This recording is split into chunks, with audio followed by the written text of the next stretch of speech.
if you look at what we were doing the other day, we looked at some of the methods, of course, regression, whereby we're now bringing in two or more independent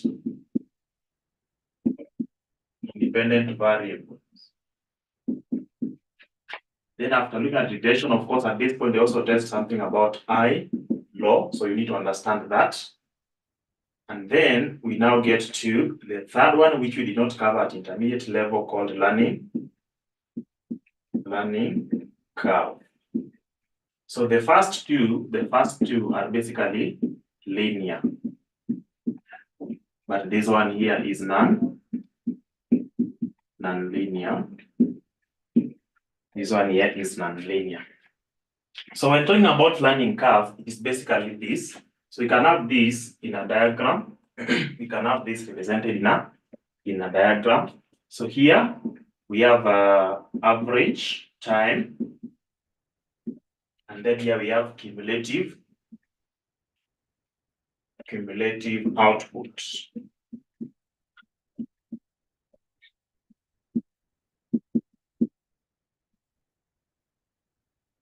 We have cumulative output. So within this curve, we'll be able to see, for example, if you try to look at what you are doing at your workplace on day one, the duration you are taking, the time you are taking to do that job is not the same as the time you are taking to do the same job as at today.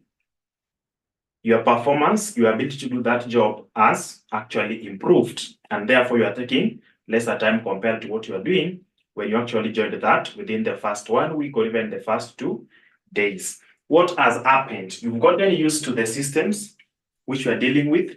You've gotten used to the nature of transactions that you've been doing. You've gotten used to the kind of things that you are actually doing there. And therefore, once you are used to that, you're automatically going to do that repeatedly and then reduce the time you are going to take to do it. Another thing that has happened, the kind of errors you are making are no longer there. You've minimized errors almost to zero. That is also another thing which has occurred over time. So what has happened? You've been able to learn. And therefore, that's what we are going to learn here again.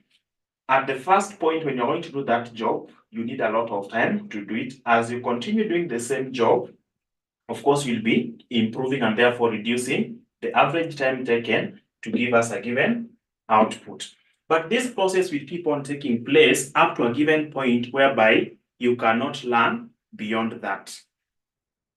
That is, you cannot tell us that if you're going to do, maybe we're going to enter transactions. If you're going to do transactions, let's say you're doing data entry transactions, you normally take maybe on your first day, you are taking like 3 minutes to enter a transaction, maybe to enter 10 transactions. Then as time goes by, you are taking now maybe 2 minutes to enter 15 transactions. We have 20, 25, 30. So maybe here you are taking like 1 minute. We have 0, maybe something like this. So we have 3, 2, 1, 0. So you cannot tell us that as time goes by, it will reach a point where you are going to do a transaction or enter like 25 transactions within 0 minutes or 0 seconds. You will not be able to do that. It will just be reducing years up to a given point whereby you cannot learn beyond that point. So this is whereby even if you enter 50 transactions, you will still maintain this 1 minute. You still maintain that 1 minute all through. There's no point whereby you're going to take like 0 minutes to enter 50 transactions. No, it will not happen. But you can reduce it from 3 all the way to 1 to enter the same number of transactions within a given place. That automatically gives us one of the assumptions of learning curve. We have been able to see as you keep on learning or doing the job, you reduce the time taken to do that particular job. Then, again, every time you are introduced to a new task, of course, you are going to start learning. And therefore, it also assumes that you'll be doing the same job without any change throughout during the learning period. For example, if you're maybe employed in a company, number one, the company has got maybe 3 or 5 branches. You've been employed at branch A. You've been employed at branch A and dealing with maybe one of the products, let's say product Z. So you're basically dealing with entering details or transactions of product Z, specifically sales. If they transfer you from branch A to branch C, again to a different product, let's say, or even maintaining the same product Z, but now you are dealing with purchases of that product. You've changed what you are doing, and therefore you have to again come up with a new learning curve or learning process. So I'm going to start again to learn on how to deal now with the purchases. So you've already forgotten about what you are doing under branch A. You'll be taken to branch C, dealing with the same product, but now under purchases. Will not transfer what you are doing here again to be implicated at this particular point. There must be changes, and therefore you need to learn. So learning again starts, and therefore we stop or forget about this transaction or activity that we are doing at branch A. The same way, if you're going to introduce anything within the learning period, then automatically you've distorted this particular model and you have to start from zero. For example, I'm at branch A dealing with this particular product Z, and I'm basically recording sales. The company was initially using QuickBooks, is it? But now, 2 months down the line, when you are still in the process of learning, you are still working at the same branch, dealing with the same product, and also dealing with the same item, that is recording sales transaction, but now the company has brought in Tally. Automatically, learning will start again to take place because you've changed the system of recording the transaction. So maybe you are used to where all the items within the QuickBooks are related or located as you deal with the recording of sales. We now get to Tally. First of all, even if you understand it, you need now to get used to a different way of recording the transactions and even the location of all the accounts you're going to do, the methods of, or the ways you're going to use to generate reports, or even look at what you've actually done. All that will basically change. Or even at this point, you are dealing with QuickBooks Online or offline, that's the desktop one. Here, you now need internet connection. Again, you've changed what you are actually doing, and therefore, the learning will start to take place again from point zero. So that one basically makes this one here to be not so effective, because anytime you introduce just an item, you forget about this model, you start to come up with a new model to look at the learning, effect. So is that now clear to somebody? Are we together up to that point? Are we together up to that point? Are we together up to that point? Good. Now, having seen the curve, how it plays, so of course, as you keep on learning, the time you are taking to do production or even do the transaction, whichever item you are doing, of course, is going to reduce as time goes by. But it reaches a point whereby you cannot go beyond that point. It is the maximum point where you're going to do what? Where learning is going to take place. And therefore, anything done beyond this point will basically have the same time taken to produce the last unit during the learning effect. So if you're going to do maybe production, so you're maybe looking at the hour. So at this point, let's pick it at this point where it touches the curve. So any unit produced after the 15th unit, after the 15th transaction, after the 15th product, any production that will be done beyond this point will be maintaining 1 minute. Will be maintaining this particular cumulative of or average time to produce any extra unit beyond this point. So even if you produce the 16th, you can see we still use 1 minute. If you produce the 17th, we still use 1 minute. So what you're going to basically meet here, they're going to give you a question, then they tell you that learning will be taking place for the first 15 units. For the first 15 units. Then the 16th unit will be taking time that was used in production of the last unit within the first 15. That is from we have first 15 units, is it? The first 15 units are going to produce them by taking within this particular range. And then the 15th unit here, the 15th unit, you are maybe taking 1 minute, is it? So that 1 minute will be applied in producing the 16th unit, the 17th unit, the 18th unit. So when you now get to the questions, of course, we are going to see that. So how do we get the time taken to produce the 15th unit? When we are told that time taken to produce the first 15, they give you a cumulative time. Time taken to produce the first 15 units is basically 17 hours. How will we get time taken to produce the 15th? Because 1 to 15, we are taking 17. How about the 15th? How about time taken to produce the 15th? How will we get that? How will we get the time taken to produce the 15th? You basically give us time taken to produce the first 15 units, then time taken to produce the first 14 units. So the time taken to produce the first 15 minus time taken to produce the first 14, there's a difference here of the 15th unit. So that difference is what gives us the time taken to produce the 15th unit. The 15th unit. Now, again, you'll be able to see this learning curve. This learning curve concept will not only be tested in topic number 3. No. Because the learning curve here, the total labor hours you're going to calculate here will enable you to account for labor,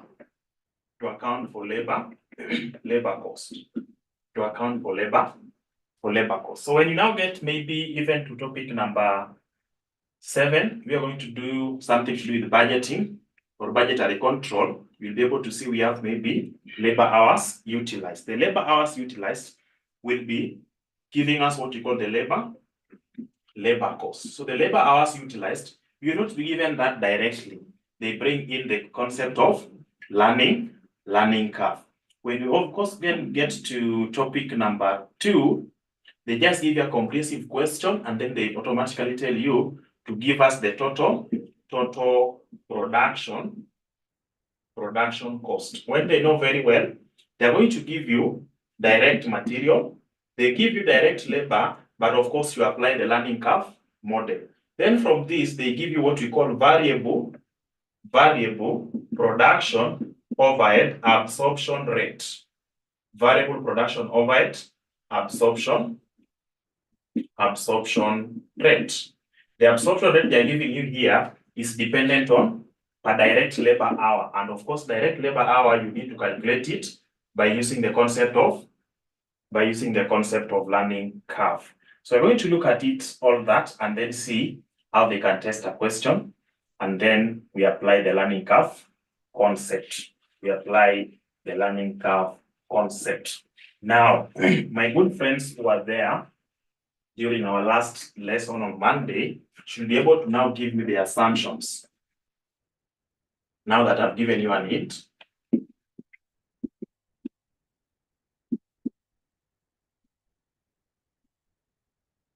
So assumptions of learning curve concept, one of the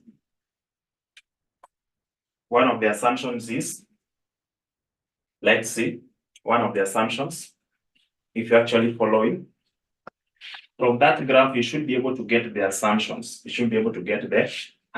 For example, I've been able to see the learning will take place up to a given point whereby learning will not go beyond that particular point. That now becomes the standard. So we're going to use that to set the standard of when pricing our products, costing this project that maybe or a contract you have been given. You want to look at the labor cost, then give us the invoice for that particular contract. Automatically, you're going to apply this. So learning will be taking place up to a given point. So can someone now put that into a point? So I'm being told here, the unit time will decrease as at a decreasing rate. Yes, the unit time will decrease at a decreasing rate. Assumes that one will be doing the same job throughout. Yes, you don't change, which I've actually explained here. Even if you are using QuickBooks and then they bring in Tally, that's automatically change of tool of work, and therefore it will affect your learning. And if that is done, automatically you forget about the first one and begin this from zero. That's another assumption. Another one, let's see. Let's see what these people are giving us here. Another assumption from the curve. Another assumption from the curve. Let me see what these people are getting.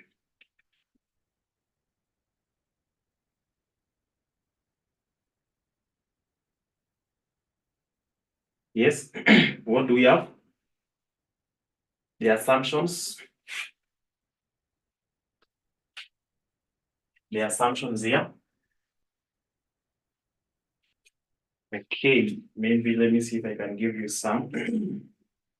So one of them is that the amount of time required to complete a given task or unit of a product will be less each time the task is undertaken, which is actually given to us here by Lillian. Yes, then Lorraine also gave us a point there. The unit time will decrease at a decreasing rate. The reduction in time will follow a predictable pattern. You can actually give us what we are going to have as the next total hours to be taken to do a given job, so long as everything is maintained. So long as everything is maintained.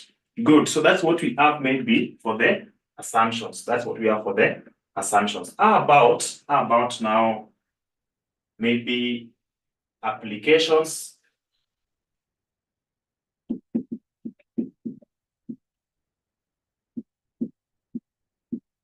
of learning curve? Where do we apply this learning curve?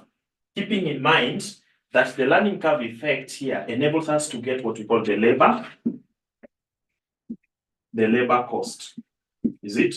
The labor cost. Once we have the labor cost here, it's going to affect a lot of things. If I want to get the total production cost, this labor cost will be there, is it? Once I know the total production cost, then of course, I can come up with a markup for me to get the selling price.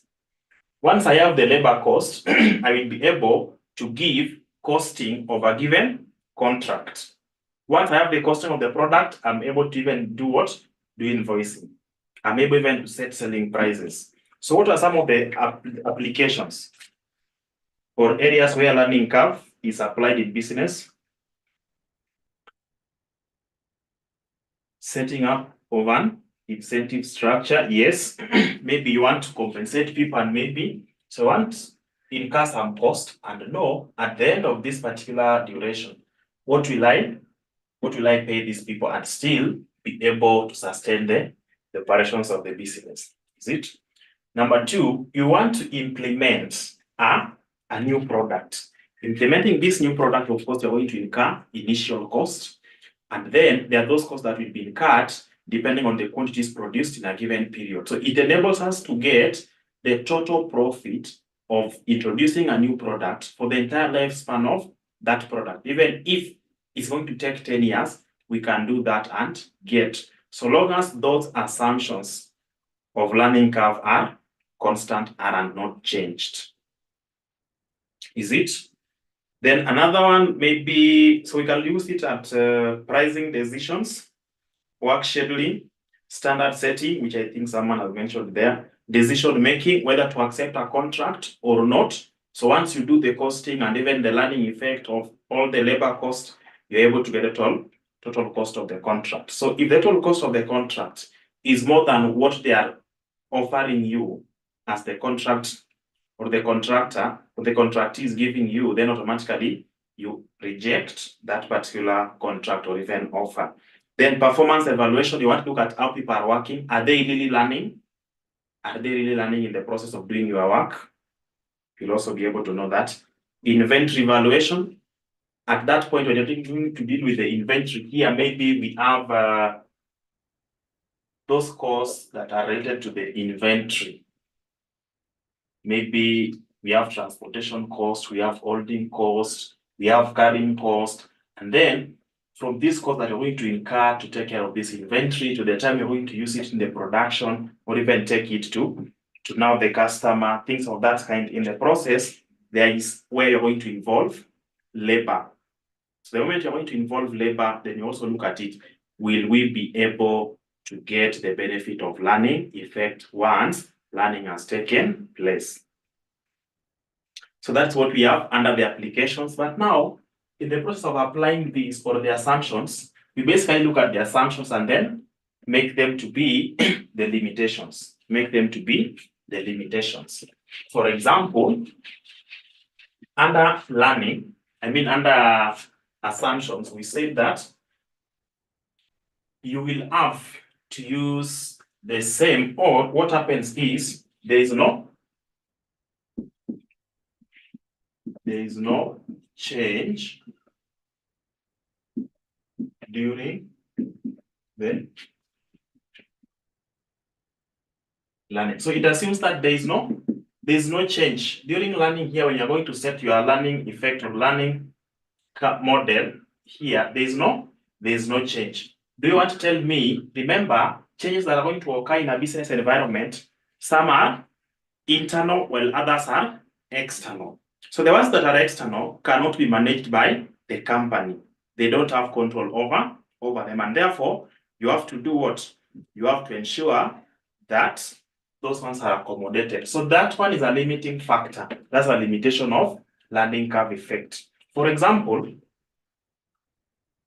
as of today, you are paying people based on the number of hours they're going to do work. And of course, someone has worked for even, let's say, 10,000. Then the government comes and introduces minimum wage rate, that the minimum amount you can pay somebody is basically 15,000. What happens? Automatically you change from this. So within your plan, you add this, that you're going to pay them 10,000. Now it has been increased to a minimum of 15,000, the minimum wage rate. If this is done, automatically it affects your business and you don't have control over it. What is this learning curve assuming? That there is no change during the learning period, and therefore it is now going to violate this. That assumption is cannot hold if these uncontrollable factors comes in place and interferes with what you actually planned.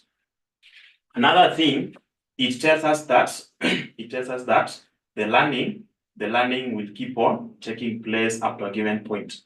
Remember, if you are doing this model and you add something to do with 15 employees, is it? 15 employees. So maybe something happens and one of them is removed, or even two of them are transferred to somewhere else. Then you bring in 2 new people. Remember, you'll be remaining with 13 and you planned with 15. So that's number one.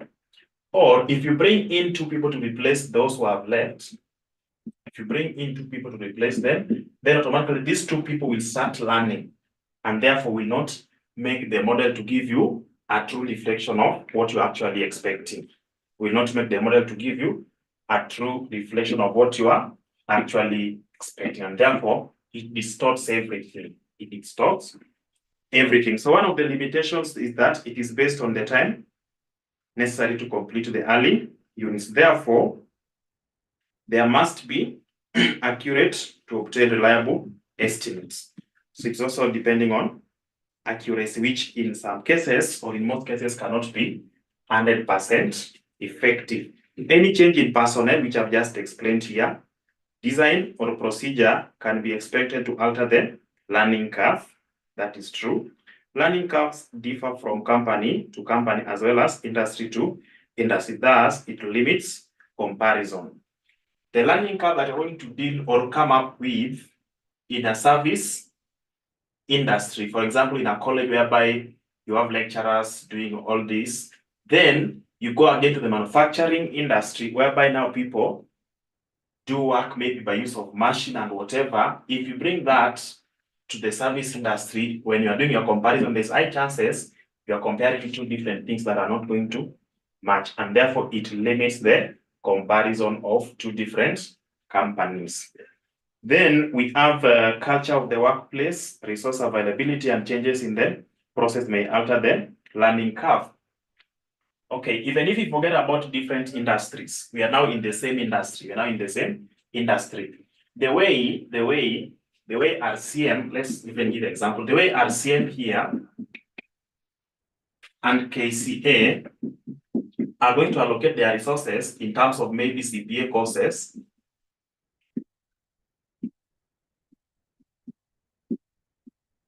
CPA courses here.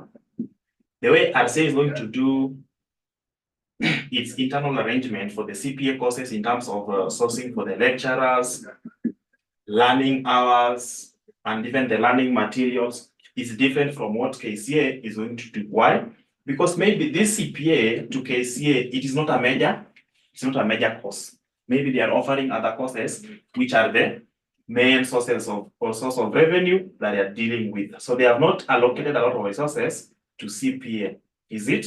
But now maybe RCM, CPA is the major service, is the major course that they're dealing with. And maybe other services now come as a secondary service.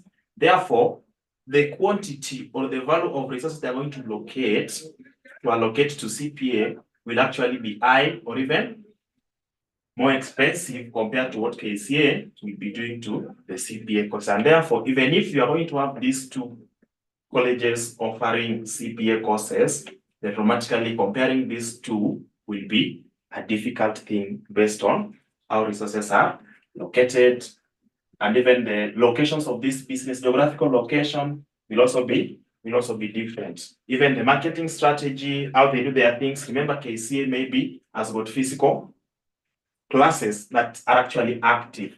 They have adequate space to hold the physical classes, whereby maybe RCM is purely online. Therefore, we're not going to compare these two due to difference in the resource allocation. Then it provides only estimates which cannot be relied upon to represent the true state of affairs. Where are we talking about estimates? For example, here, when RCM is going to come up with its learning curve, it says that the learning effect is basically 80%. KCA decides to put theirs at 90% or even 95%. So if this is done, automatically, you are going to have different things. So this 80%, arriving at 80% depends on someone's opinion, which you cannot rely upon. You cannot rely upon them and say, they arrived at 90 based on this, and this, and this, and therefore maybe we should also make this one here to be 90. No, it depends on somebody's judgment, and therefore that one makes it to be more of estimate. More of estimates. No, I think we've not shared any notes there. We haven't shared any notes for this course. We haven't shared any notes for this course. And of course, if the notes are actually what we've discussed here, the assumptions of learning curve, application or uses, and then limitations. Those are the notes for this particular section. Any other, of course, I will be able to share. So now that we've been able to discuss this, let me share with you this document.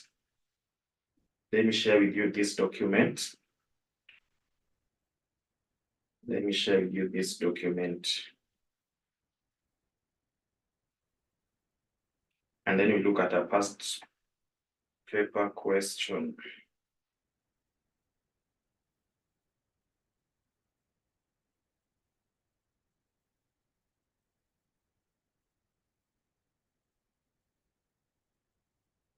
Okay, so confirm whether you've been able to receive it in our group. Confirm. Confirm whether you've been able to receive that.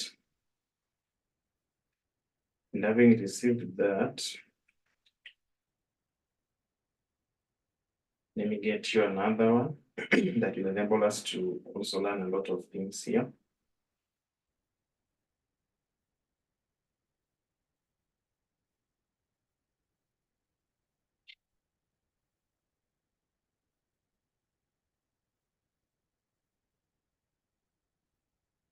So I want us just to look at a simple question, then we get to the past paper questions.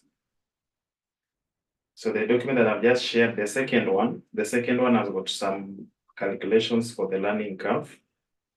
We want to do it now practically. We want to do it now practically.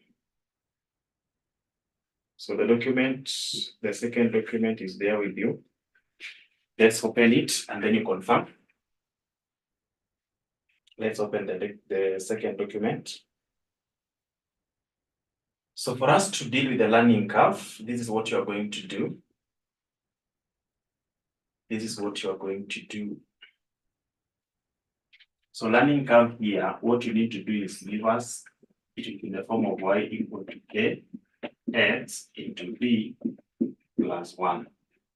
Ax into b plus 1, whereby this y here is the cumulative time,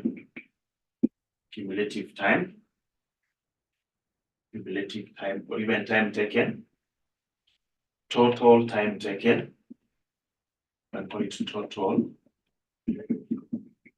time taken, total time. Then maybe we have A here is the time taken to produce the first unit, time taken to produce the first unit of the product.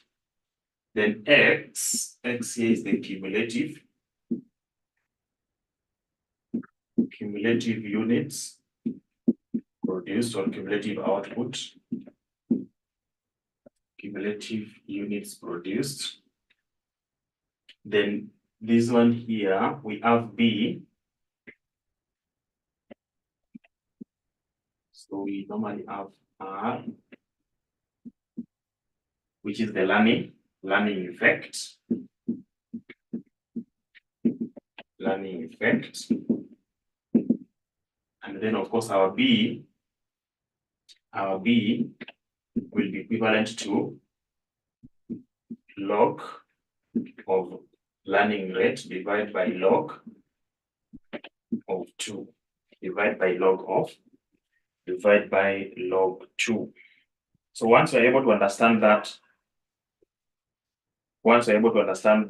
you will be done with this particular model. So they are going to bring a lot of things, try to twist this, but of course this is the foundation and the basis of this particular concept. So to make us understand, I think we can look at the first question.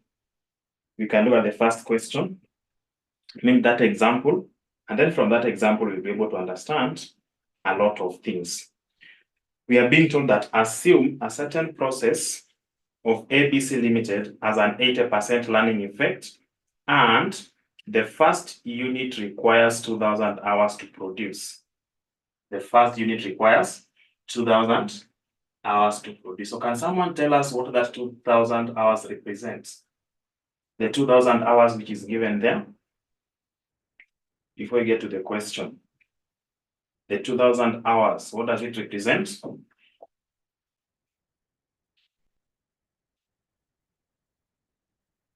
What does it represent?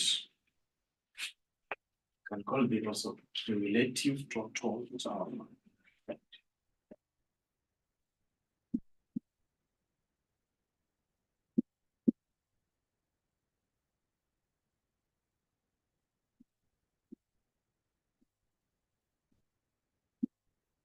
Use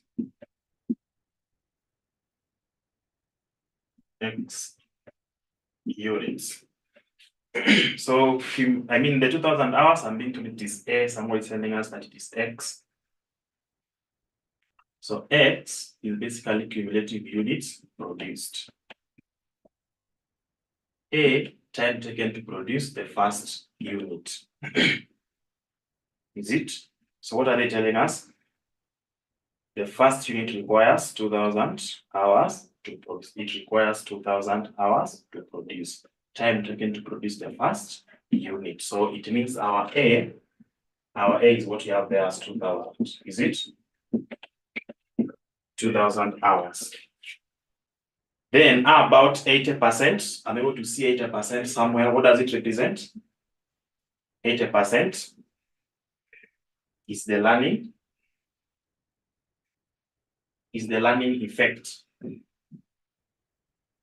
R is the learning effect. So if you're given our 80% is basically R, which you can write as 0.8 or 80%. Good. So that's what we've been given. That's what we have been given before adding any other thing there. That is what we have. So what are they telling us there now to calculate? So we are required to do one, compute the labor hours required to produce the first 32 units. The labor hours required to produce the first 32 units, which means cumulative units now is what we have been given. That is X, which is equivalent to 32. Which is equivalent to 32. Which is equivalent to 32. What were we having as the formula? Our formula, we said Y, that is total cumulative time taken to produce X units, is equivalent to A, that is time taken to produce the first unit. Then you multiply by X, which is the cumulative units, raised power B plus 1. Raised power B plus 1. B will always be in a negative form. B will also be a negative. That's why we add 1 there to change it to a positive figure. And then we now get the cumulative time taken to produce the X units. In our question, we've been given this. In our question, we've been given that. And of course, we're also able to see how we can calculate B. So within this particular question, are we able to get Y? Because Y is the unknown. Within our question, the only unknown is Y. That's what we are actually looking for. So another thing that I also need to clarify, in all these questions here, this is the summary of the question, but this is what CASNEP will do to you. They just hide this, and then they tell you to calculate this. Hide this one here, tell you to calculate it. Hide X, tell you to calculate X. Hide B, tell you to calculate B. And of course, once you have B, getting R is very simple. So they give you any other thing, they only hide B. But now, after calculating B, you need to arrive at what we call R. For example, this is what we have. So they're going to give you B, and then they want you to calculate R. So B will be there unknown. If you make B the subject, if you make this the subject of the formula, you'll be having something like log R, because you need R. Log R will be equal to B multiplied by log 2. B multiplied by log 2. Now you have log R, but they need R. What will you do? They want log R.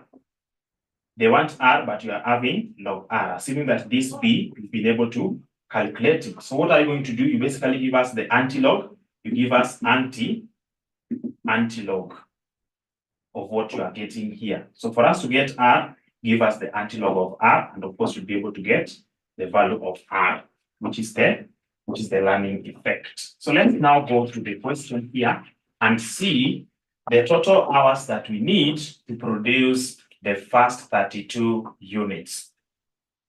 Remember here, that is first, let me just write it here. First 32 units.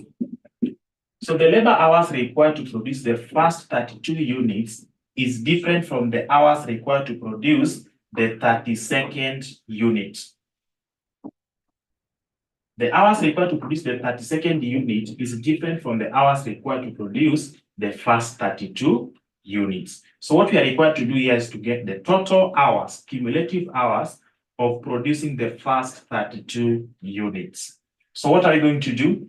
I'll come here and say Y is equal to A. Do we have A? Yes, it is 2000. We multiply by X. What do we have as X? 32. And then we raise it to power B plus 1. So it means we need to calculate B. What do we do? What is the value of B? Let's put it here. B is equal to log R, which we have here, log 0.8, divide by log 2. So if that is done, what are we getting as the value of B? What are we getting as the value of B? What are we getting as the value of B? That is done. What are we getting as the value of B? Okay, Ngera is telling us is negative 0.3219. Someone to confirm? Someone to confirm that. Okay, negative 0.3219. So that is the value of B. In some questions, actually, they're going to give you that learning effect is 80%, and then they give you the value of B as this one here. Not in all questions, they're going to give you this. But should they give you this one here, you can just use these formulas to confirm that whatever they have given you there is correct. You should not miss marks because of that. Just try to counter check. Good. So now that we have the value of B, I will come here and say raised to power negative 0.3219 plus 1. So if that is done, I should be having 2000 times. So what are you getting here? If all of this is worked out, what will you have? If all of that is worked out, what will you have? What will you have?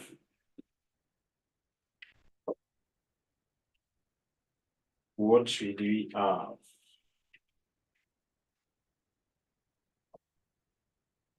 For decimal places, tutakuwa na ngapi? If all of it is worked out, actually you transform this to a positive by adding 1, it will be a positive result. Then 32 raised to power that. So what will you have? 32 raised to power this, what will you have now? What will we have? 10.48. 10.48, okay, I think Molly has calculated everything. 10.4858, which is giving us a cumulative amount of how many hours? Giving us a cumulative figure of how many hours? That's 20, okay. Yes, 10.4958. 2971.52 hours. Is it? So for us to produce the first 32 units, we need this labor hours. This is not labor cost, this is labor hours. So should they give us labor rate per hour, we now multiply by the labor. We now multiply by the labor rate per hour for us to be able to get the total labor cost. But what we wanted to get is basically the labor hours. It's basically the labor hours. So I believe we've been able to get that.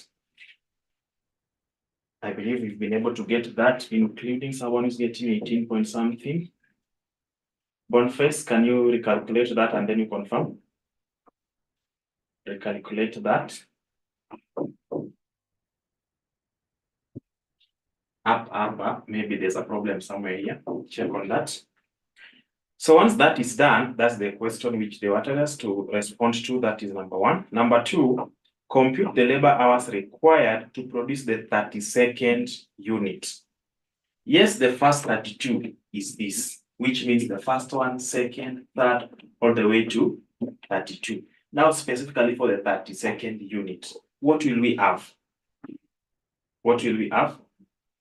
Because what do they mean is basically the time taken to produce the first 31 units. Are we raising the 32 into power, or 32 times 2000 is raised? No. Oh, that's where the issue is.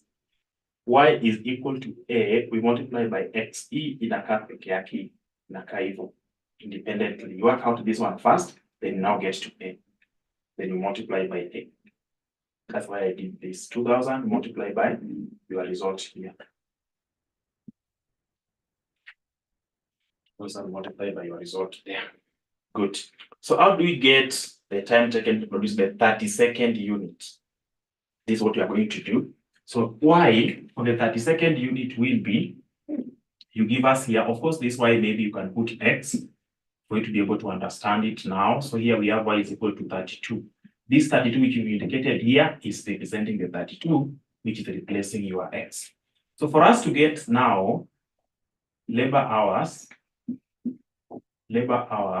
for the 32nd unit will be y 32, the first 32, equal to a x, which is 32 actually, now it is 32, a 32 raised power b plus 1, so that's the 32. Then y for the first 31 units, which is equal to a 31 raised power b plus 1. So when I take y, for me to get now the labor hours taken to produce the 32nd unit, it will be now y 32 minus y 31 to give me time taken to produce the 32nd unit. And of course, the formula has not changed. Y of 32 is a, 32 raised to power b plus 1. Y of 31 units, the first 31 units is a, multiplied by 31 raised to power b plus 1. And of course, this is how you summarize that. So once this is done, automatically the difference is the time taken to produce the 32nd unit. Time taken to produce the 32nd unit. So are we able to proceed with that? Are we able to proceed with that? Let's confirm that. So you come here and indicate y, of course, y equal to 32, we've already calculated it. We have it here. So what we are basically looking for is now y equal to 31. So y 31 is equal to a 31 into b plus 1. And of course, we now have it here. A is 2000 times 31 raised power b, which you gave me down here as negative 0.3219 plus 1. So if that is done, what will we have now as the value of y? y31 itakuwa ngapi? Okay, Ngera has already calculated. Actually, here's the difference between these two. What do we have? Y equal to 31. What do we have? That's the total hours for the 31 units. 2526. It's telling me that it is 526.85. Someone to confirm that, please. Someone to confirm that. Okay, Muleri is confirming that. Muleri has just confirmed that. So the 32nd unit will require how many labor hours? The first 32, which is 971.52. Actually, we are now working out this minus 2536.85. If that is done, what do we have? 440. 444.67. 444.67 hours. Maybe due to rounding off, but that difference will not make you miss those marks. So someone is getting 446.73, someone 444.67. Let's see what the third person will give us.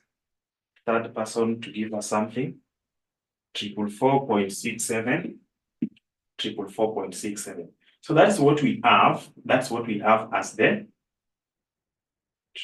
4, 446, 446.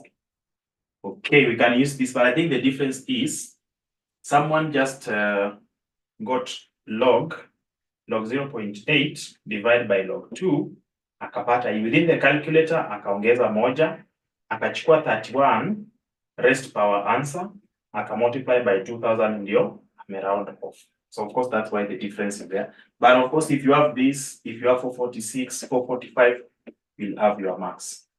Your marks will be given to you. So this is what they have given us. This is what they wanted us to calculate.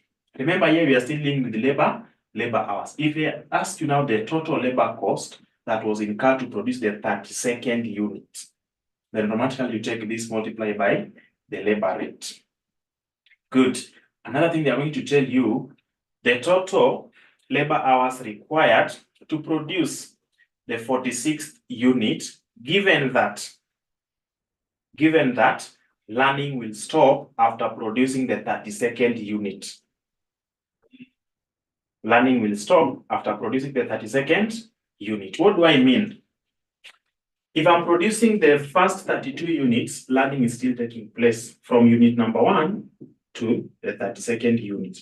But the labor hours that I'm going to incur to produce specifically the 32nd unit, which we've calculated here, will now be constant for the subsequent production. Learning has stopped. It cannot go beyond this point.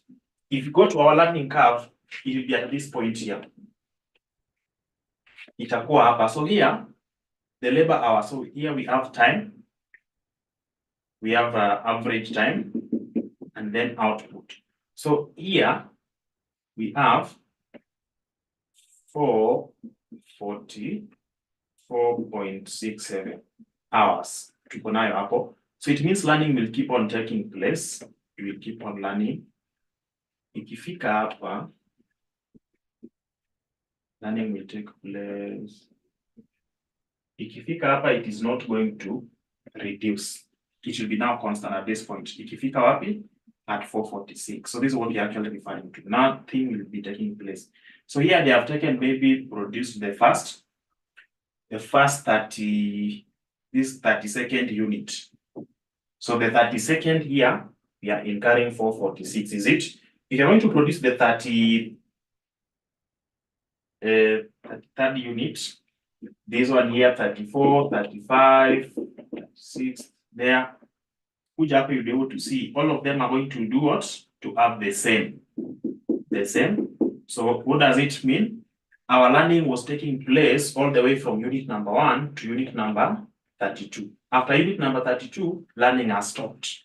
Learning is not taking place. It is now at its maximum or optimal point, and therefore no change, no decrease, no increase. It is constant. So that's what we have here. I think the curve is now making sense to somebody, and the results are now okay. Then we move to the last part 3. Assume that the wage rate is shillings 100 per hour. Actually, what will be the total labor cost of producing the last 16 units of a batch of 32 units? Assume that the wage rate is shillings 100 per hour. What will be the total labor cost of producing the last 16 units of a batch of 32 units? A batch of 32 units, learning is still taking place. They have not mentioned anything that learning has stopped. So we look at the cost that we are going to incur to produce the first 32 units, the cost you are going to incur to produce the first 16 units. The difference between those two will give us the cost or the labor hours incurred to produce the last 16 units. Of course, if they use that figure, so the difference, the other side is 16, the other side is 16. And someone will be just missing marks because of that simple interpretation. Let's see. All other items, of course, are going to apply them now. At this point, we've been able to calculate, if it is possible, of course, we can have it somewhere, but we now know the total labor hours required to produce the first 32 units is already calculated here.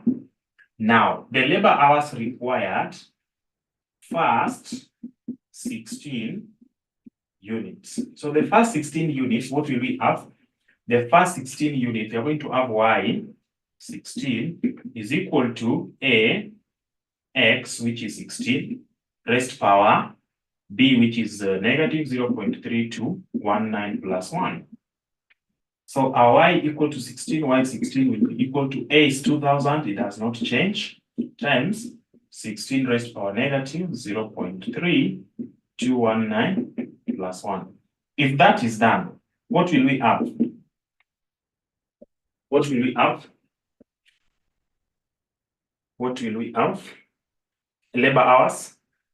Remember, they have not mentioned anything as we're dealing with number 1 and 2, something to do with the labor rate. We're first of all getting the hours, then we look at the rate later. So the first 16, what will we have as the labor hours?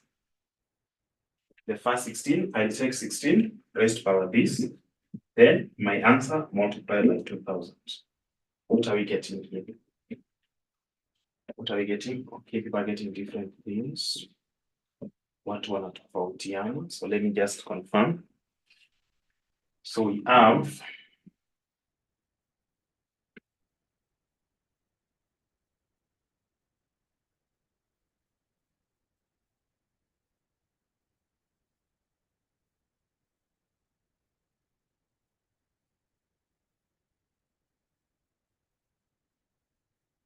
so those who are getting 13.107 point something, 13.108, 13.104, due to rounding off. Okay. I think this one is close to it. If you don't round off anything, 13.107.2 hours. If you don't round off, you just put everything, you only pick the final answer, you'll be able to get 13.107.2 hours. Now, what is this? It is the labor hours that you're going to incur to produce the first 16 units. The labor hours we've incurred to produce the first 32 units. What is the interest of the examiner? The total labor, actually the labor cost, the total labor cost required to produce the last 16 units. 32 minus first 16, I'm remaining with the last 16. So labor hours, last 16 units will be y equal to 32 minus y equal to 16, the first 16. If that is done, it automatically will come here and give me 20,971.52 minus 13,107.2. All these are in hours. If that is done, what will you have as the total hours? Total hours, 2791.52 minus that, what will we have?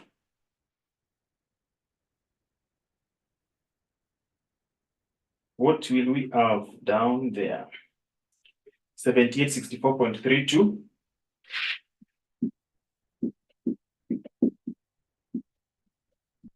So this is the hours that was taken to produce the last 16 units. And of course, you can also justify, if you want to confirm whatever you are saying, the assumptions of learning curve, as you keep on doing the job, the time taken to do the same task reduces. Is it? Look at the number of hours they are taking to produce the first 16 units. And look at the time, the hours they are taking to produce the last 16 units. The same number of units, it has now reduced. What has happened? They have been able to learn in the process and reduce some of the time wastages. So that is what we have. They did not tell us to stop at this point. What were we given as the labor rate? Labor rate per hour.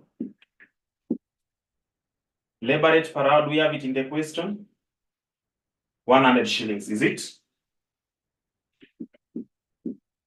Now, what is the labor cost of producing the last 16 units? Labor cost will be the labor rate multiplied by labor hours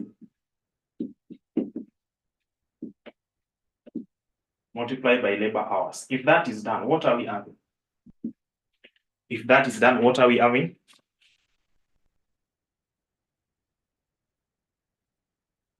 If that is done, what are we having? It is basically 7,864. So this is what we have in shillings. That is what we have in shillings. That is what we have in shillings. Good. Having done that, let's look at maybe the second one. The second question that is given down there. The second question that is given down there. Are we able to use it to get the learning? Or should I give you another one? Yes. This one will sound better. Let's go to this setting here. Will give us a perfect question that will actually expose you to what I want us to learn. Can we look at May? Can we look at May 2017? May 2017. May 2017. May 2017 question number 2B. May 2017 question number 2B. That is a perfect question for us. May 2017. We want to look for the unknown. We want to look for the unknown. Then, of course, there's also a question within that document. That is Shahada, which is also requesting you to look for the unknown. Okay, so let's get to May 2017. May 2017, very fast. May 2017.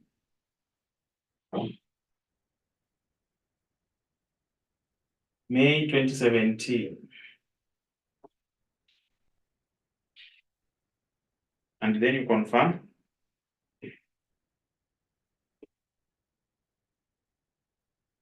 May 2017. Have you managed to access the paper? Just go to our group description, and then you'll be able to access those past papers. May 2017. So May 2017, question number 2B. May 2017, question number 2B. May 2017, question number 2B.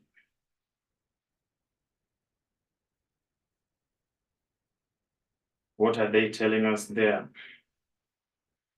Good. We are being told, so we are tackling May 2017.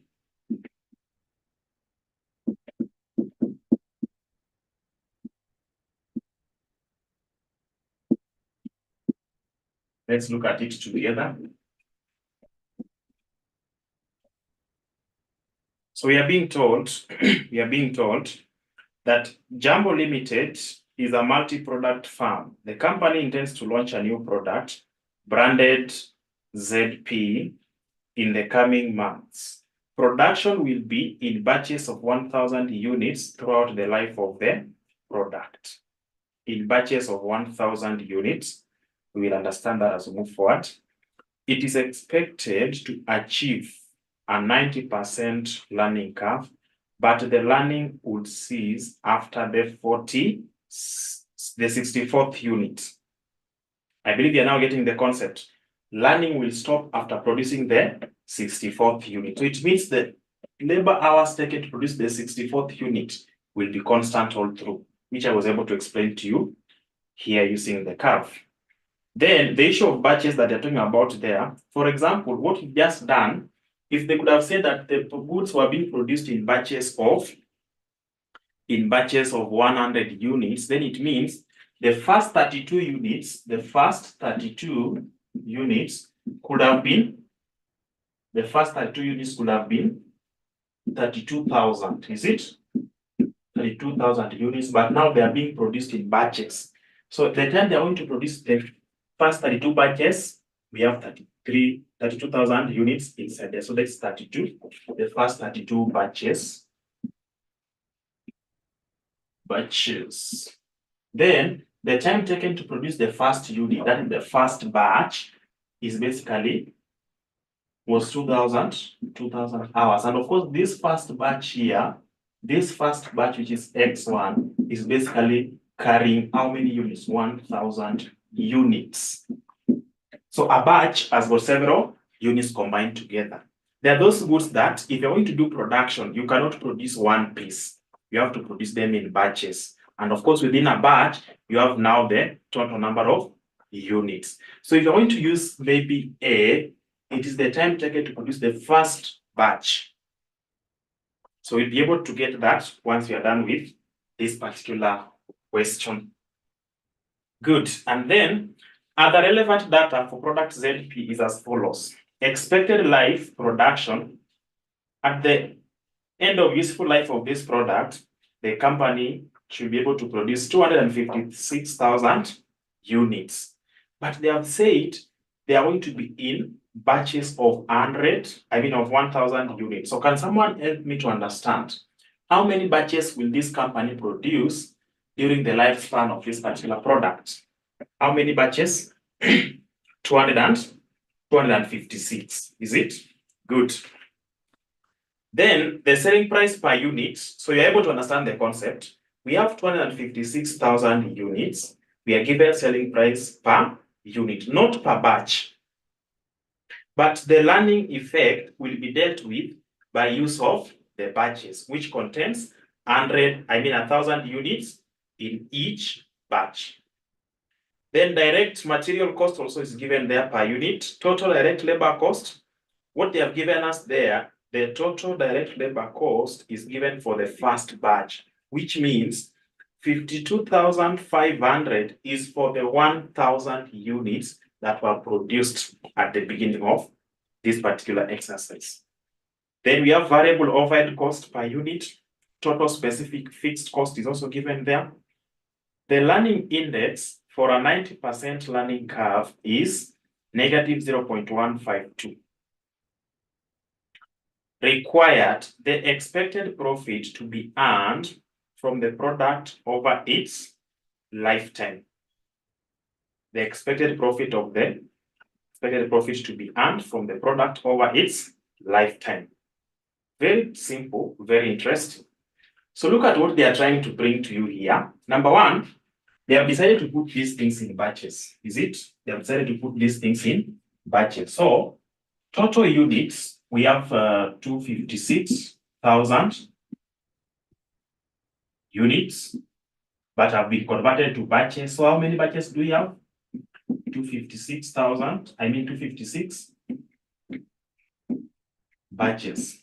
They gave us a very important note there that after producing the 64th unit, learning ceased or learning stopped. So the time taken to produce the 64th batch is going to be constant all through. Is it? Now, having produced the first 64 batches, how many batches are we remaining with? We've already produced 64 batches when learning is taking place. So how many batches are we remaining with? How many batches are we remaining with? 192 batches. 192 batches will have a constant learning, will have a constant labor rate, will have a constant labor hours, not rate, labor hours. It will have a constant labor hours, this 192. But the first 64 will keep on changing. So what do we need to do? If the first 64 will keep on changing up to the 64th. So number one, we need to get the total cost we are going to incur to produce the first 64 batches. Then we look at the cost we are going to incur to produce the first 63 batches. Then the difference will give us now the cost incurred to produce the 64th batch. That cost incurred to produce the 64th batch will be taken and multiplied by the 192 batches for us to get the labor cost. So you take this one here of producing the first 64 units, you add to time taken to produce to deal with the last 192 batches. You add that together for you to be able to get the total labor cost during the lifespan of this particular product. To that, we now add other variable costs which we are given there. Very simple, but also interesting. So what I want us to identify in the question, now that we are moving together, are we able to get the value of A? So our cost function is in the form of, learning curve is y equal to A x b plus 1. Okay, this question has also introduced us to something else. Our last question, which we just completed, we were given labor hours and labor rate. Is it? We were given labor hours and labor rate. So from that point, we're able to get the labor cost. But in this question here, they have not given us the labor rate per hour. They have only given us the labor cost. Will we still go forward and work the question? Yes, we are still able to work out this particular question. What are we going to do? Just follow this. If you are not given labor hours, then the total labor cost incurred to produce the first batch becomes our Y. Becomes our A. Total labor cost incurred to produce the first batch becomes our A. X is the number of batches. All other things remains constant. All other things are going to be constant. So long as if you are given labor hours, then this one here will be the hours taken to produce the first batch. If you have labor rate or labor cost, then this one here is the labor cost taken to produce the first batch. So what we are going to do actually, it seems that the labor rate is constant. So they have already incorporated that labor rate within this particular formula or within the data given to us there. So my question is, if you look at that data set, we need to identify, because they want us to give them the expected profit to be earned from the product over its lifetime. So number one, are we able to give out the labor cost of producing the first 64 batches, then labor cost of producing the first 63 batches? The difference is the 64, which you're going to use and multiply by 192 to get the total labor cost. So our Y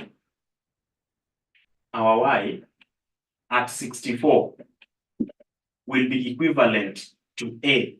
In the question, we have been given total direct labor cost for the first batch, which is 52,500.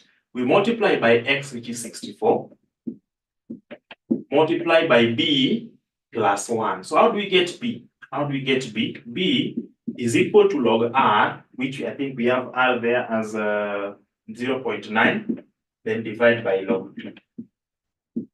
So someone to give us that. Why do we deduct 64 from 256? Why do we deduct 64 from 256? Thank you. Remember, the one that we just completed, they wanted us to do what? They wanted us to give them the time that we're going to take to produce the last 16 units, is it? So we took the time taken to produce the first 32 minus time taken to produce the first 16. When you take this minus this, you are getting time taken to produce the last 16, the last 16 units. If you do this, is it? Then another thing, you're also able to see, they told us that what was the hours in the question that we just completed, what was the hours taken to produce the 32nd unit? We took time taken to produce the first 32 minus time taken to produce the first 31.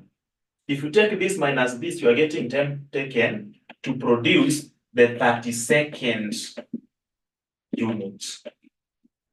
The 32nd unit. Is your question answered now? Is your question answered? Great. So I've been given the value of B. No, the value of B is negative.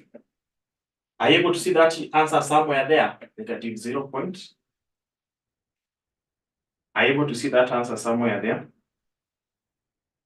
It is given in that question. So you'll be able to see in some questions, they are going to give you it.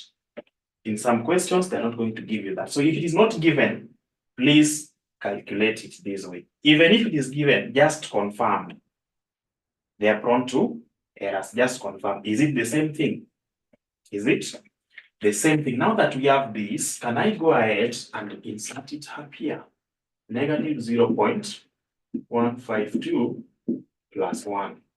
Then you go ahead and give the total labor cost. Total labor cost of producing the first 64 units. 64 batches. Total labor cost.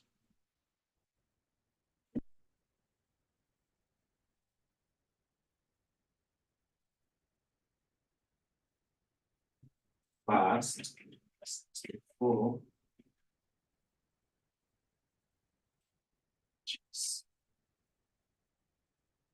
So what do we have?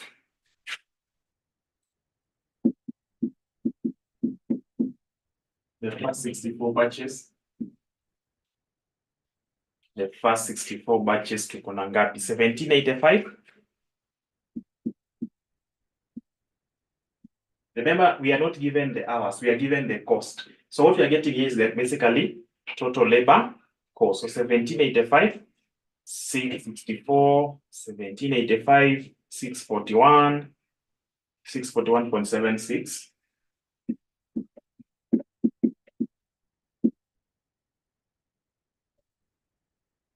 So that is the total labor cost of producing the first 64 batches. But what have they said? They have said, after producing the 64th batch, learning stopped. And therefore, this cost of producing the 64th batch will be applied in producing the remaining 192 batches. So let's now go ahead and get the time taken or the cost incurred to produce the 64th batch. The 64th batch will be produced by incurring this cost. That is y at 64 batches minus y at 63 batches. Is it?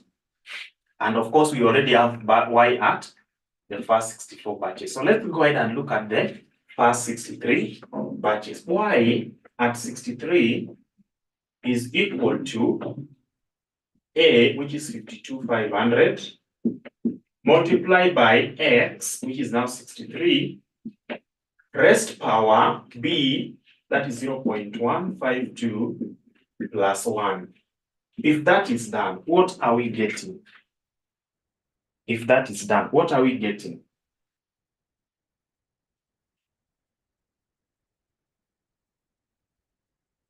What will we have?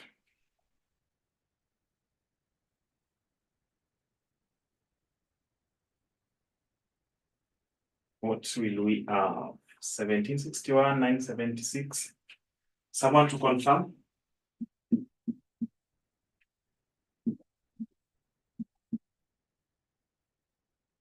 (1761, 976.41).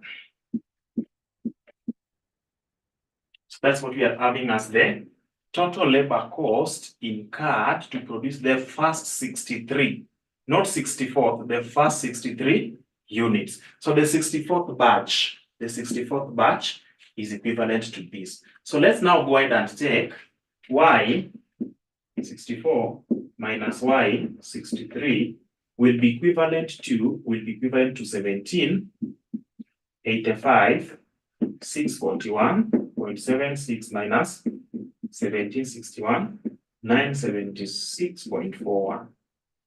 What are we having? What are we having there? If you get the difference,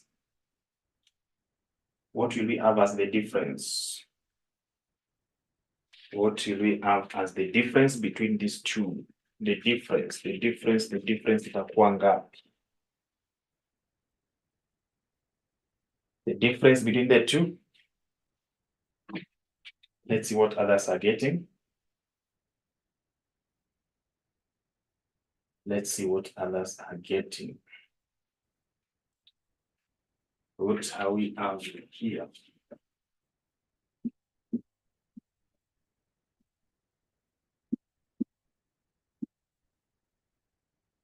665.35.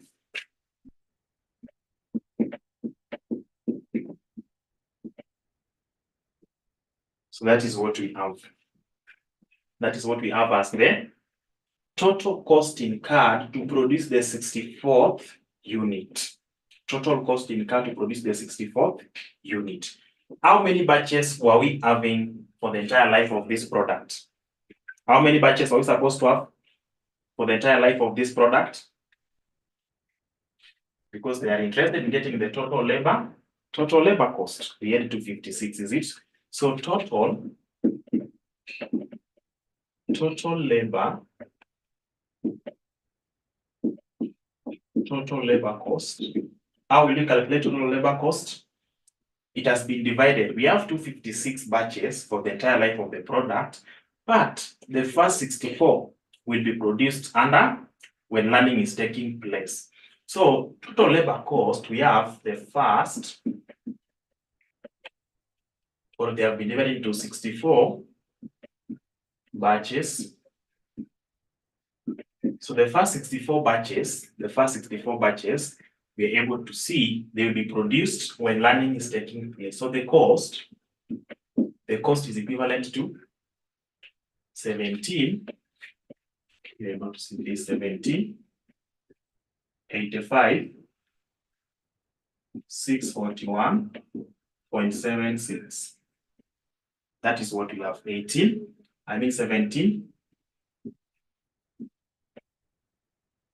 641.76. Now, if the total batches is 256, we've already produced 64 batches. What are we having as the balance? Which its cost will be constant.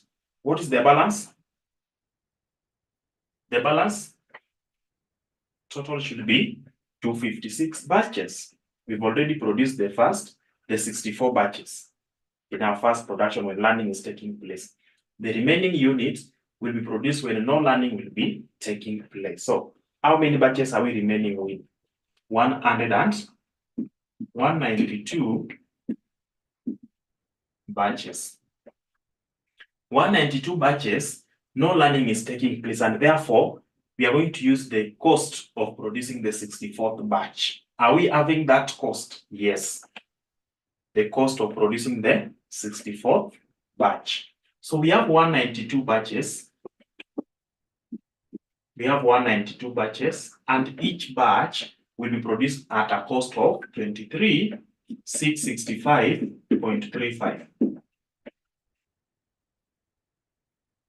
192 times 2, 23,665.35.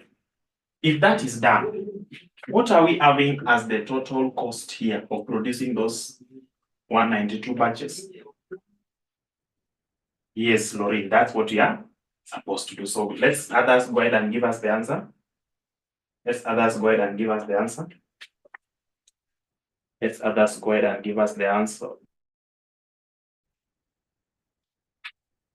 What are we getting?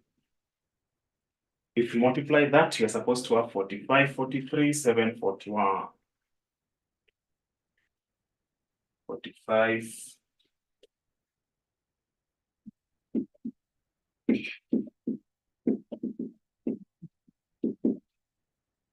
$747.41. Is that what we are all getting? due to rounding off, but close to that. Is that what we are all getting?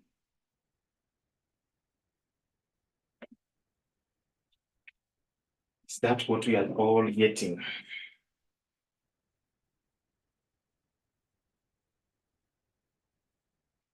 Please confirm.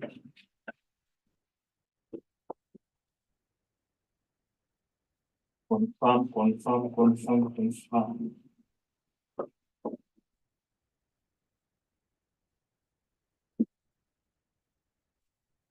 Good. So having done that, the first 64 batches, we are producing it when learning is taking place. So this is the total cost.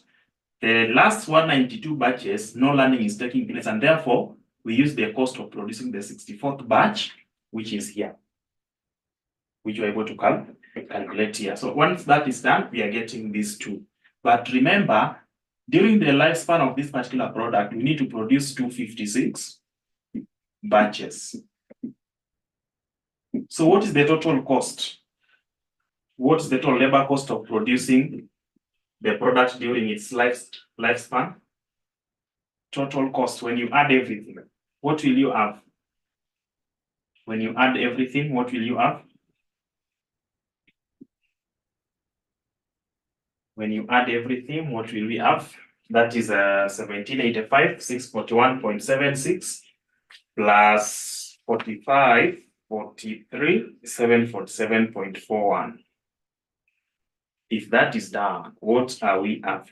The total labor cost. Total labor cost utakuwa na ngapi? Someone to give us the summation of those two. Someone to give us the summation of those two.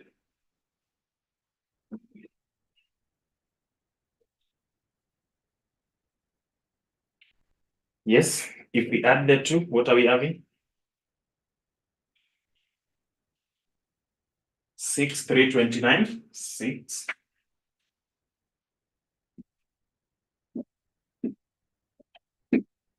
6,329. 389.17.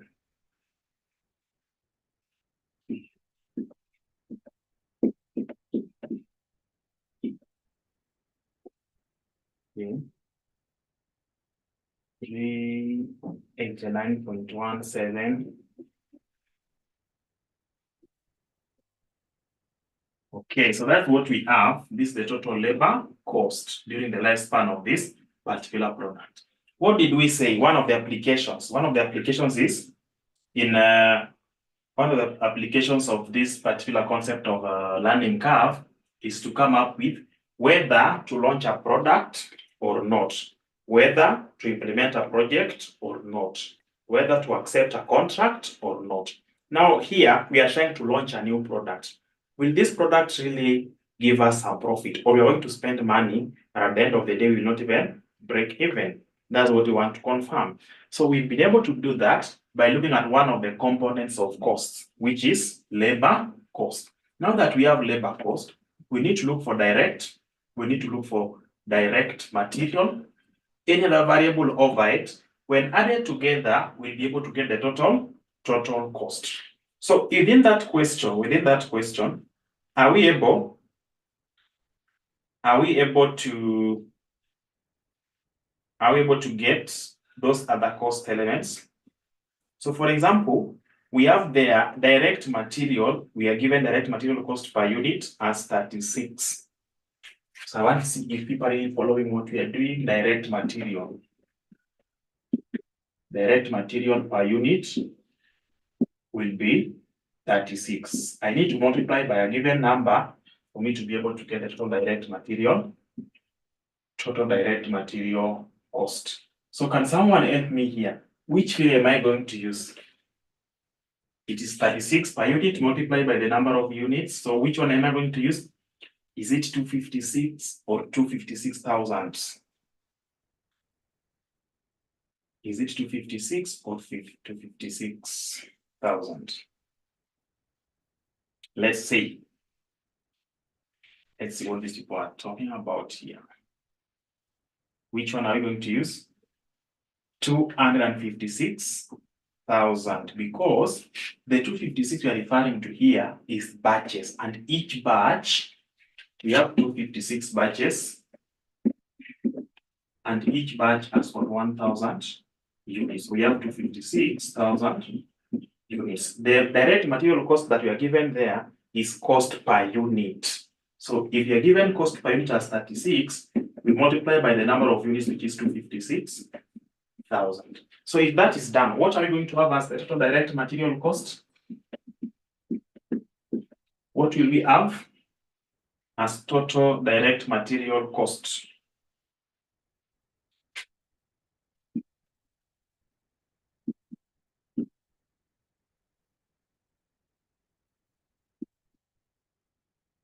Total direct material cost.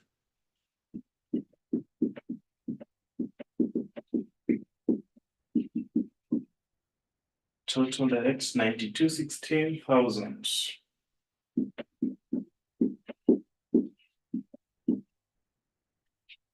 92,16,000.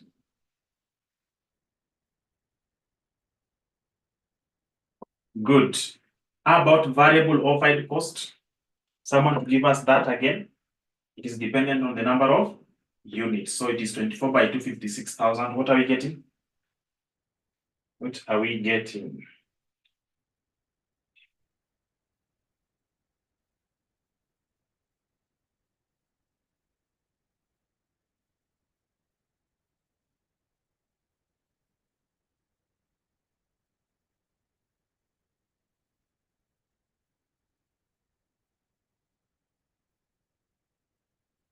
What are we having?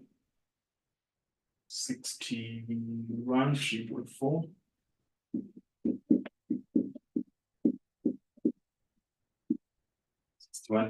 So that's direct, variable overhead. So within our question, we have the variable cost, we have direct material, we have total direct labor, which we have here number 1. Material we have here number 2, variable production overhead number 3. Any other cost? So total specific costs, we have total fixed cost, which is given to us there as 3875.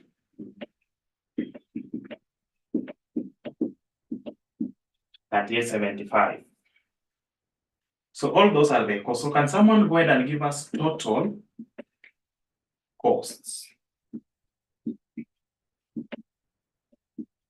When you add everything, that is number 1, number 2, number 3, number 4. What are you getting? If you add number 1, number 2, number 3, and number 4, what are you getting?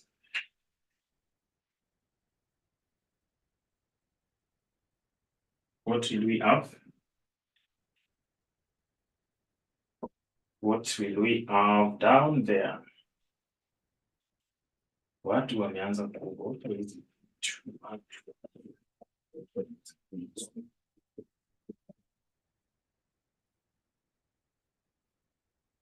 Yes, 25,564.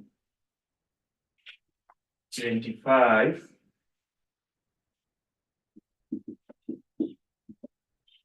25,564, 389.17.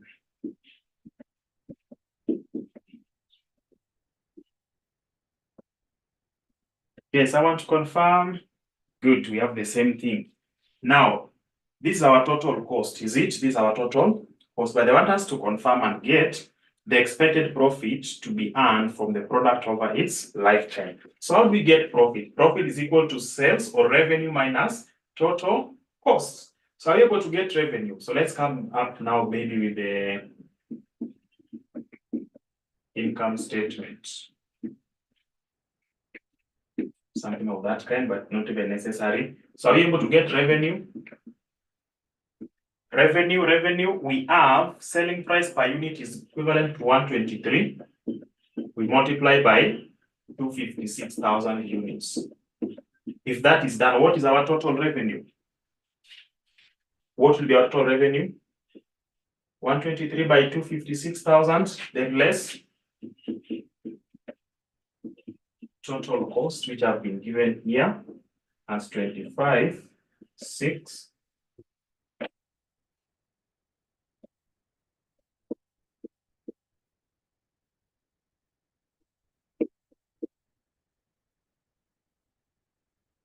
Revenue 31,488.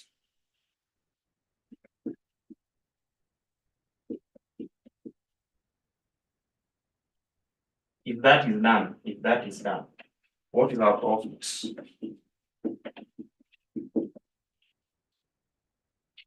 What is our profit? What is our profit? What is our profit? Our profits will be equivalent to what figure? Get the difference between the two.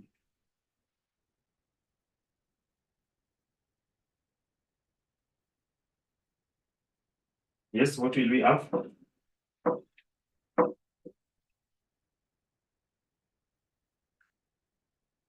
What will we have as the revenue, as the net profits?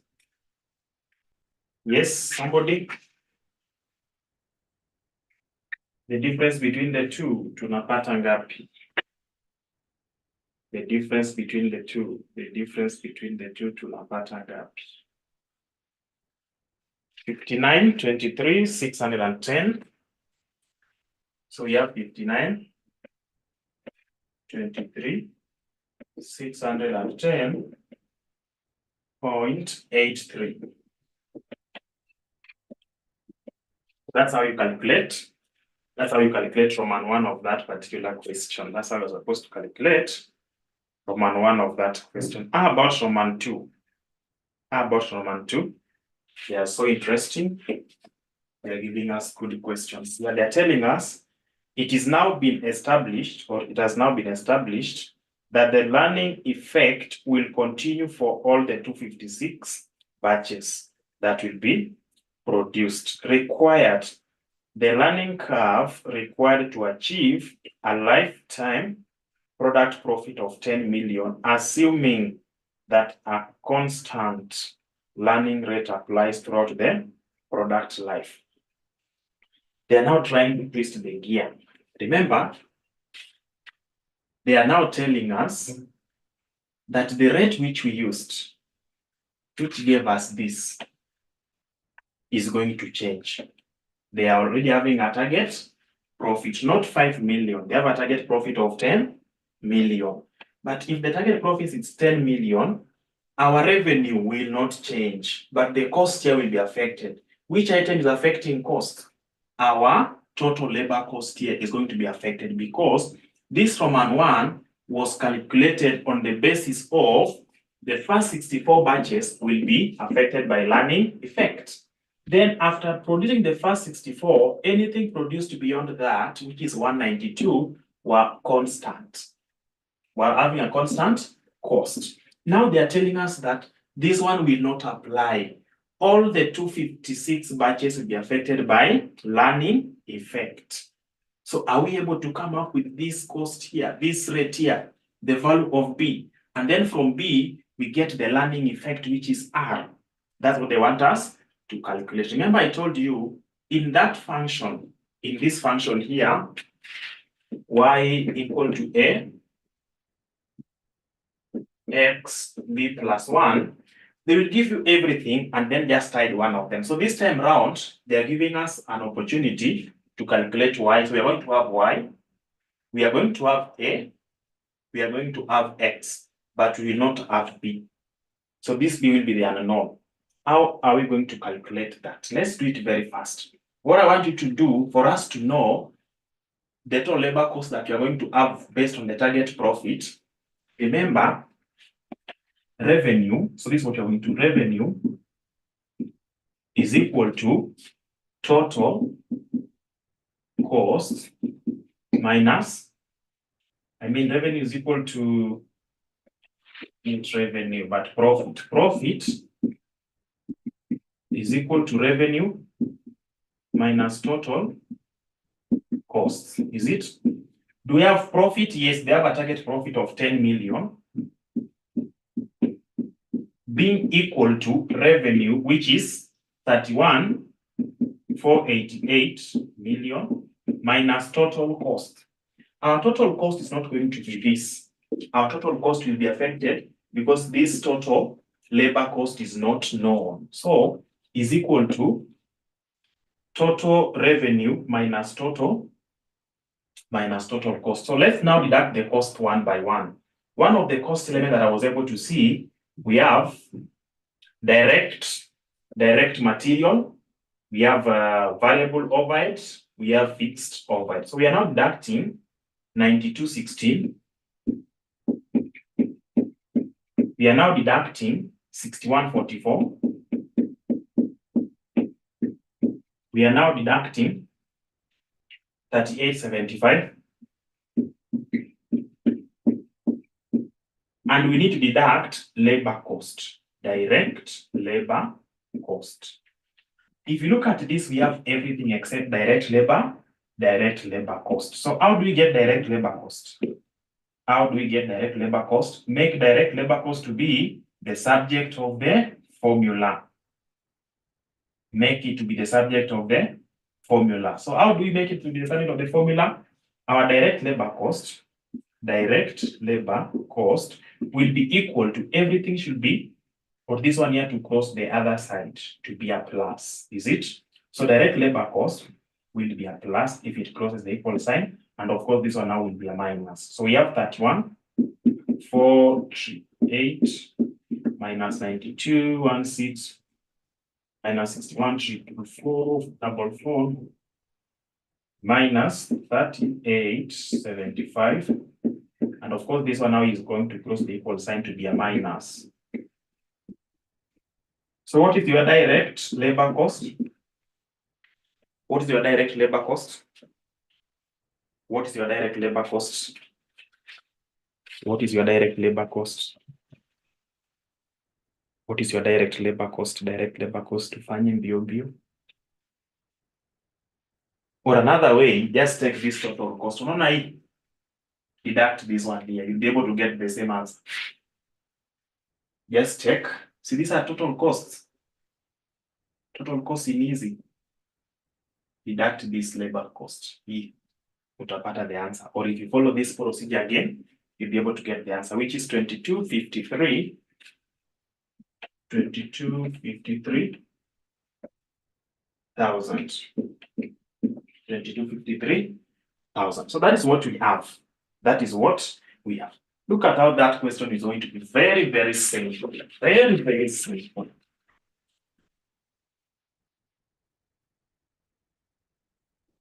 So that is now our y. That is our y because learning is taking place throughout. That y is for 256. So y at 256 is equal to A, the cost incurred to produce the first batch, which is 52,500, multiplied by x, which is 256, then raised to power b plus 1. B plus 1. Is it? Then b plus 1. So that is y equal to A x b plus 1. But do we have this y? I want to see people really following what we are doing. Do we have this? Because I think the only unknown is b. Do we have this value? If yes, what is it? Y equal to 256. Ingapi? What do we have there? We said that y is the cumulative labor hours or total labor cost of producing this 256. Sindio hii tumepata hapa. So if you want now not to forget, come and put in bracket y256. y256. y256. Good. Now come and replace this with whatever we have there. Come and replace that. So we have 2253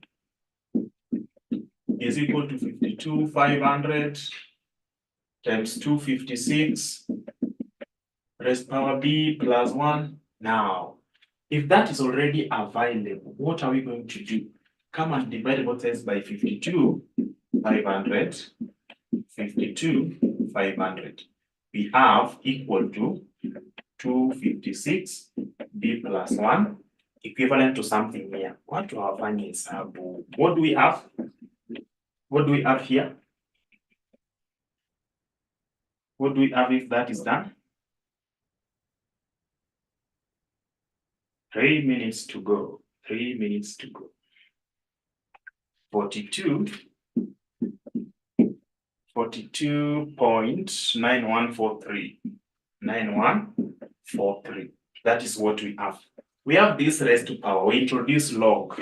So we say log 42.9143 is equal to B plus 1 log 256. So we have log, we have log. Basically say B plus 1 equal to, so bring this log this other side, divide both sides by log 256, log 256. If that is done, what is our B plus 1? Go to your calculator, just say log this answer which you are having, divide by log this. What do you get? It must be a negative. It must be a negative. Or no, it's going to be a positive. It should be a positive figure. I think so. So what are we having? What are we having? What are we having? 0.6779. So we have 0.6779. We need B. B is equal to 0.6779. These are plus, it will be a minus 1. So what is the value of B? What is the value of B? What is the value of B? Negative. 4 decimal places is okay. NA, thank you. Negative 0.3221. How are we getting B? It is log R divided by log 2 is equal to B, which is negative 0.3221. We can get log 2. So we want to get R, not even log R, we want to get R. So multiply both sides by log 2. Multiply both sides by log 2. If that is done, this one will cancel out. Then we now have log. Now have log R is equal to, so what do we have here? Negative 0.3221 times log 2. Tunapata ngapi? What are we getting there? What are we getting there? What are we getting there? Negative 0.97. So we have log R. Log R is equal to negative 0.9695. How do we get R? We don't need log R. So R is equal to anti-log. Anti-log, negative 0.9695. What is your R?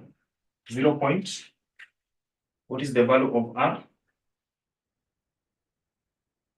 What is the value of R? 0.7999. 0.7999. So if you give us this as a percentage, maybe to the nearest whole number will be 80%. But if you just retain it at 79.999%, you'll get your answer. If you leave it at this point, you'll still get your answer. You'll still get your answer. Good. A similar question is there in the document that I shared with you. That is question number 2 in the document, question number 3 in the document.